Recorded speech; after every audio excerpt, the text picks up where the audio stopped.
Hey guys, welcome back to my channel. So today I'm going to be talking about being a background actor and some of the tips that you guys need to know in order to perform well as a background actor, and then also how you can find some background work. So if you're interested in that information, then stay tuned to the information coming up right now. The first thing you need to know as far as being a background actor is where to go to find background work.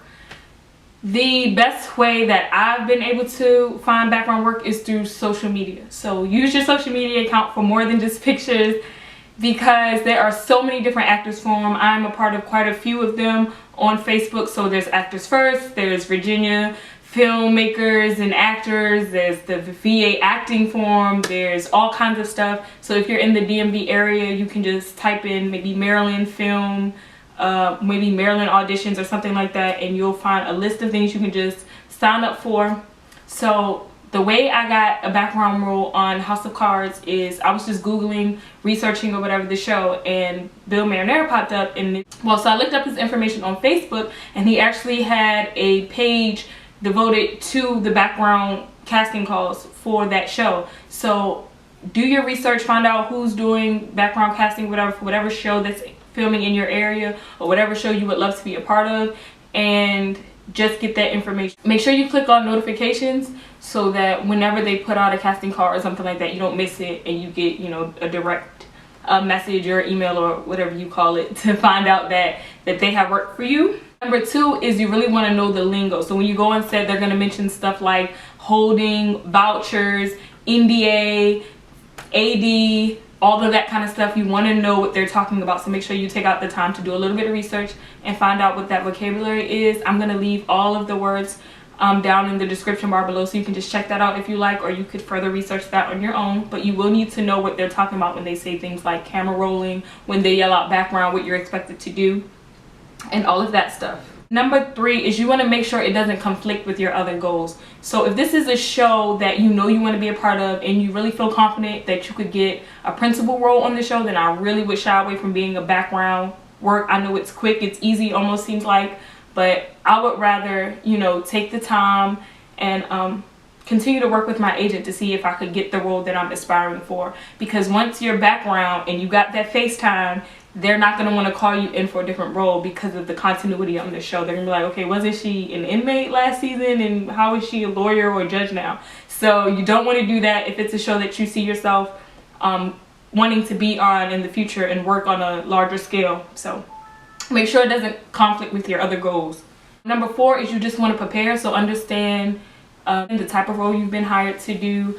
Go back and watch a few episodes of the show if it's a show that you have never seen before. If it's a period piece, make sure, you know, you're letting your hair do its natural thing and all of that, and you don't come in with, you know, press on nails and all of that kind of stuff. If it's something that's take place in 1900s, of course you're not going to have arched eyebrows and all of that kind of stuff. So make sure you do your research about the type of role that you're going out for and the type of television show you're going to be a part of, or movie or whatever. Number five, you want to be on time. Please don't be late. The last thing they want to do is wait around for background. Yes, it's a hurry up and wait game. You'll end up getting there long before you're actually needed on set, but you want to be on time, because that's, bring something to occupy your time, because like I said, they might be a large waiting time. But don't bring your cell phone as that, because they won't a lot of times allow you to bring your cell phone to set. So you're going to have to leave it in your purse or your bag, or even in your car sometimes. Just bring a Kindle, because I feel like that's the easiest thing. It's not as heavy as a book. You can read, you can maybe get on the internet and do whatever you need to do on your Kindle.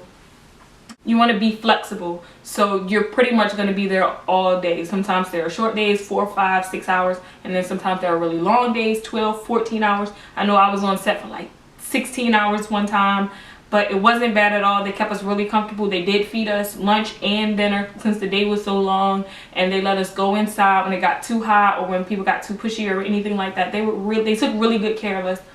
So just be flexible and know that everybody is there trying to get the job done. So it doesn't help if you're like complaining about stuff and you want to go home, or you constantly keep asking, are we almost done, are we almost done, because then you're just gonna annoy everybody. So just be patient, be flexible. Expect to be there all day. If you get out early, great, but if not, don't make any other plans for the day, because you're probably going to have a full day.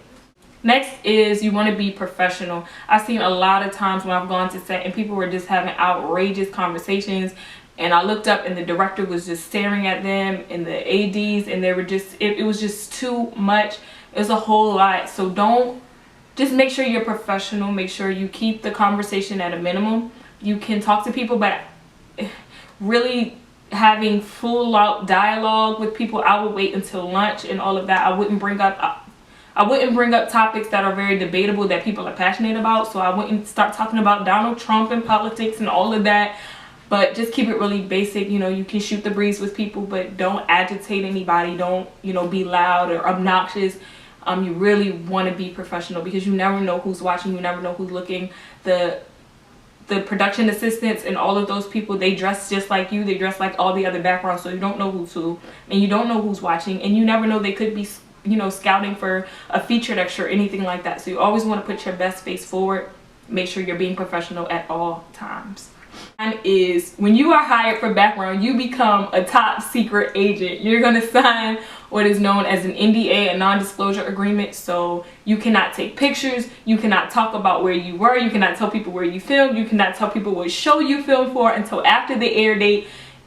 If you come in your regular clothes and they actually let you stay that way and put you on camera, you cannot take selfies and post them on your social media account of your outfit, because that's essentially now the property of the production.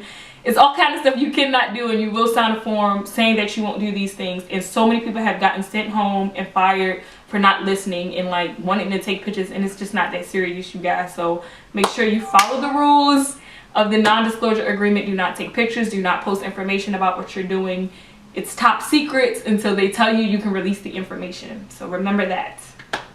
Enjoy yourself. You are an important part of production. The background is what helps give continuity and authenticity to the scene and everything, and they really appreciate us for coming out and giving our time. So sometimes you'll be handled that way and sometimes you won't, but enjoy what you do and you won't feel like it's work. You'll just have a great time. I've met really great people doing background work, and I still talk to them to this day. We're still friends, we still communicate, and I love background work as much as I love principal work. I feel like it's fun. You still get paid to do what you love, and you don't have to remember any lines. So that is all that I have for you guys. If you guys have been looking into getting any background work or anything like that, I hope that this helps. And as always, be sure to rate, comment, subscribe, tell your friends, and I will see you guys next time. Bye. And you will probably not see him again on my channel. I'm big gas appearances. Okay, whatever. I start my own channel, take all your followers.